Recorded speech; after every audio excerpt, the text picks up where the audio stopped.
That is Finesse2Tymes. Mob Ties, the worst deal I ever signed.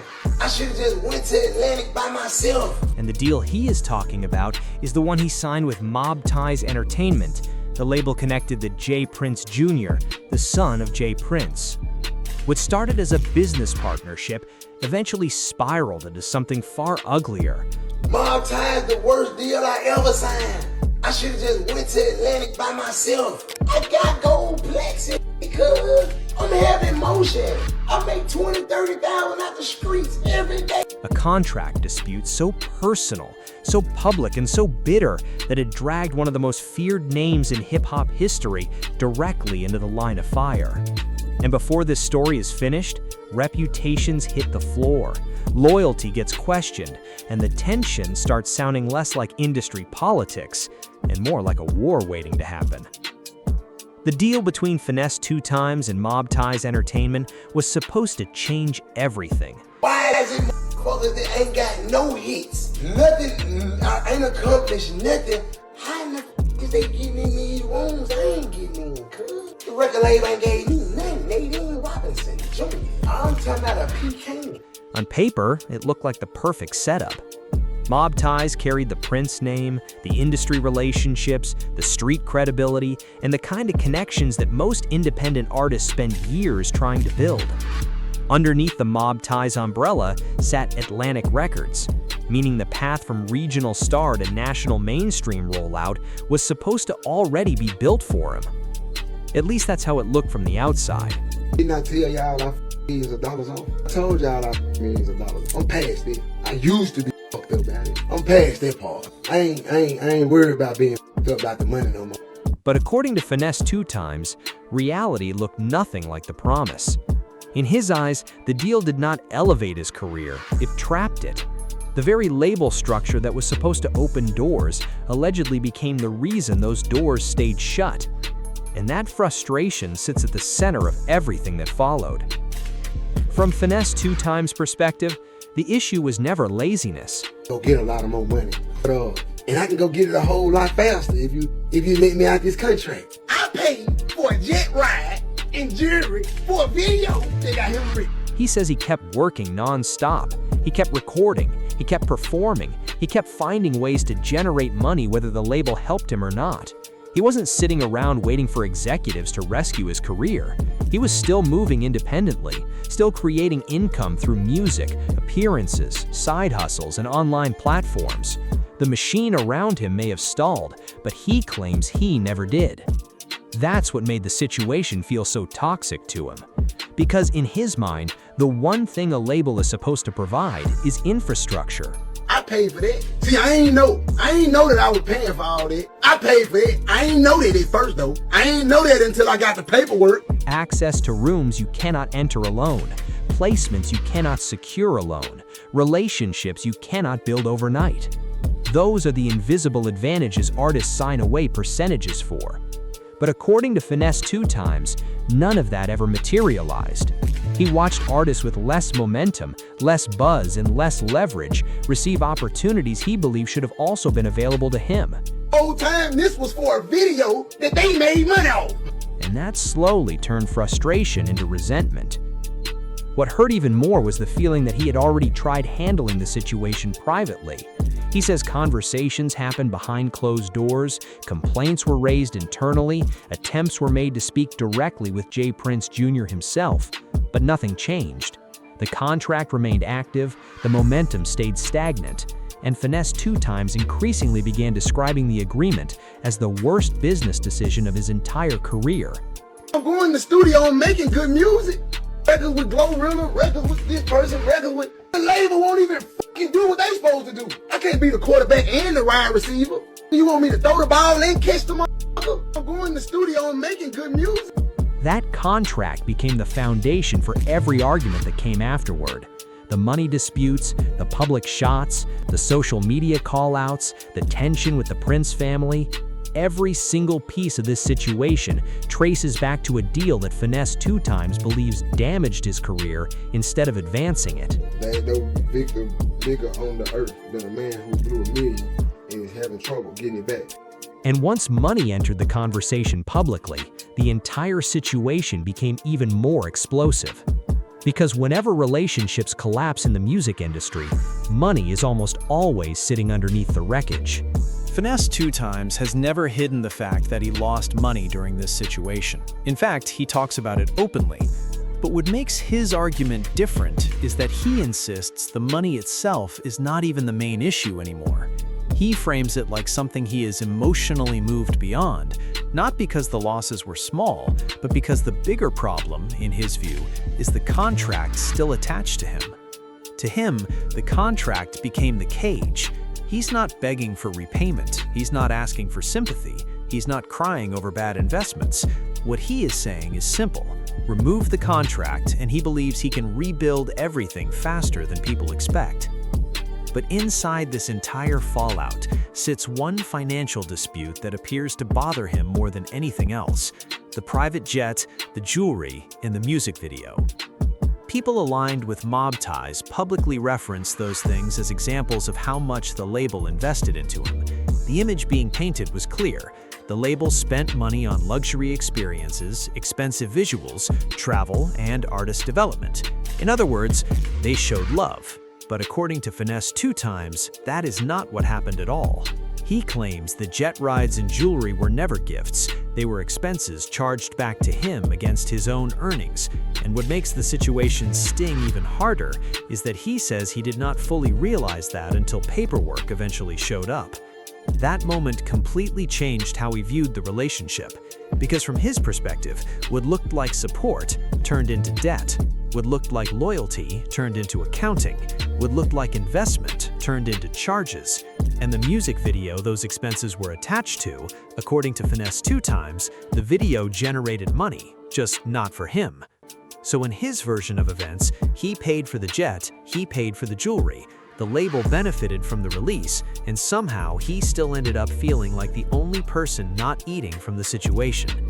That narrative feeds directly into the larger argument he keeps pushing, the idea that the deal was structured to take from him while appearing to support him publicly. And despite all of that, he says he still kept delivering music. At one point, he was recording records with Glorilla, one of the hottest breakout artists in the country at the time. Those kinds of collaborations should have been easy momentum builders for any functioning label system. Yet according to him, nothing substantial happened afterward. No major push, no major rollout, no serious industry activation. That is why he repeatedly frames his role in the simplest possible way. His job was to make the music, the label's job was to move it, and in his mind, he was left doing both, throwing the ball and running downfield to catch it himself. Eventually, the tension spilled completely into public view after a social media post from JPrinceJr that, while never directly naming Finesse2Tymes, felt aimed squarely at him. The post referenced people losing fortunes and refusing accountability. It talked about mirrors instead of fingers, about self-reflection instead of blame. The message was obvious. Finesse2Tymes responded almost immediately, and what made his response powerful was that he did not deny his own mistakes. He openly admitted he made bad decisions financially. He admitted losses happened. But then he shifted the conversation entirely. His argument was not whether he made mistakes, it was whether JPrinceJr had the right to lecture him about them. And that is where the situation became deeply personal. Finesse2Tymes drew a hard line between people born into power and people forced to survive without it. He essentially argued that there is a difference between choosing the streets and being raised in circumstances where the streets feel like the only available option. It's harder to look in the mirror than it is to point a finger. So yes, I have been disloyal. Yes, I have run out. Yes, I have made the wrong decision. According to him, privileged families teach things that struggling families often cannot: financial literacy, long-term business structure, protection from certain mistakes. So when JPrinceJr posted about accountability in mirrors, Finesse2Tymes did not just hear criticism. He heard someone born into influence speaking down on somebody who had to learn everything through survival. And that is when the tone of the entire dispute shifted from business frustration into personal disrespect. The difference between me and you is, I was forced. You was in the streets by choice. I was in the streets by force. You are blessed in abundance. You are a privileged person, a privileged child. Then came one of the sharpest lines in the entire conflict. Finesse2Tymes suggested that the real reason his records were not properly moving through Atlantic may not have been about talent, timing, or effort at all. He implied the issue could have been relationships, specifically how people inside the industry felt about mob ties in JPrinceJr. themselves. That accusation hit differently because it attacked something deeper than money. It attacked influence, power, respect. He was essentially saying, maybe the machine failed because people inside the machine did not fully want to work with you. Because where I come from, they don't teach you the things that privileged families teach you. I'm not the CEO. I'm not signed with Atlantic. Mob ties is. I'm just a rapper. It's y'all job to push the pen and the pad across the table and get the job done. And once that line entered the conversation, the situation stopped feeling like a normal contract dispute entirely.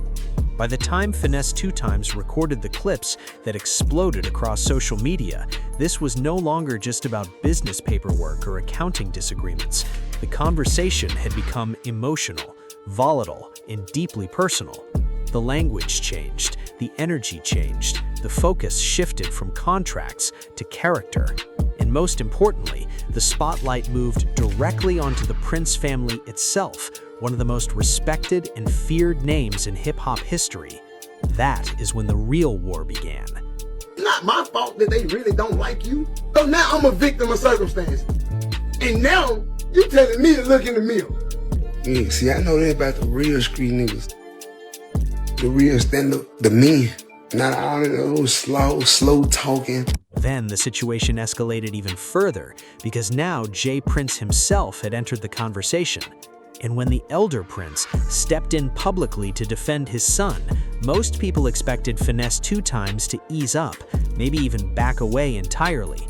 JPrinceJr. is not just another rap executive. His name carries decades of history, influence, fear, and respect throughout Houston and the hip-hop industry as a whole.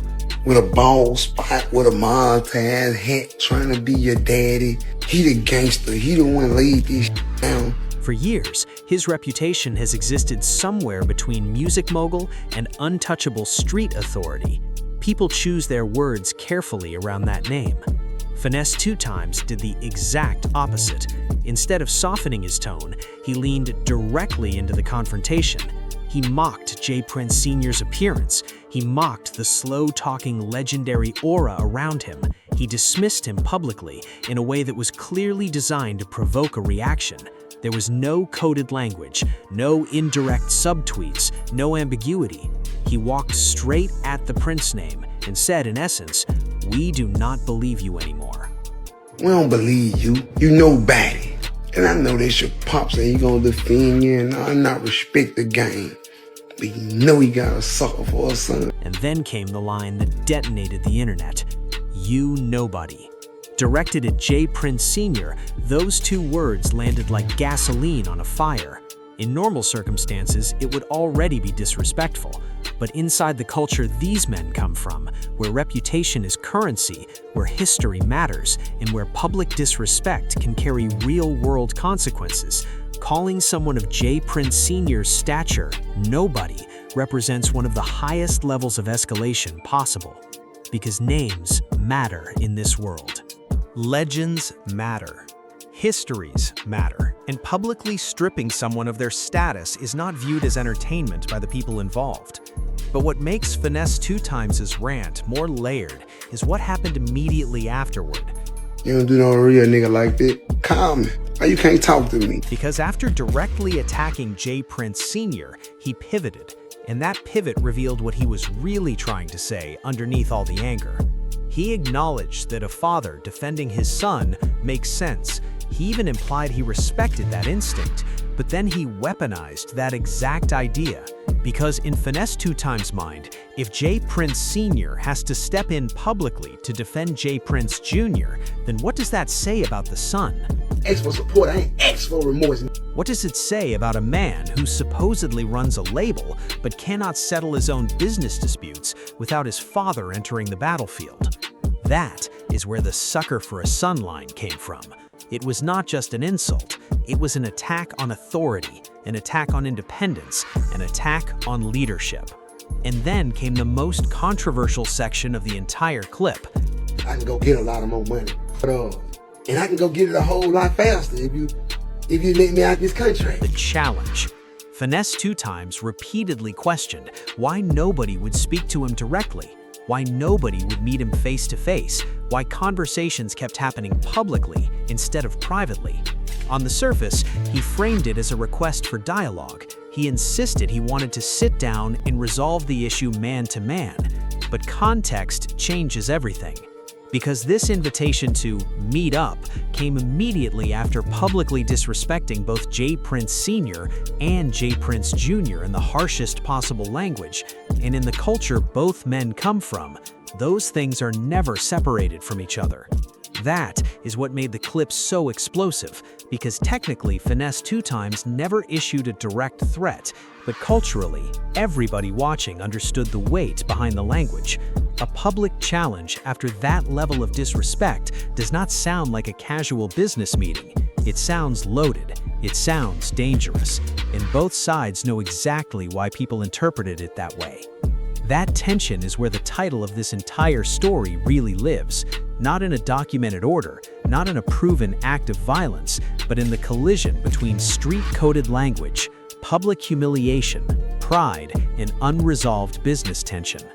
Then Finesse2Tymes closed the rant with a line that erased whatever calm still remained in the situation.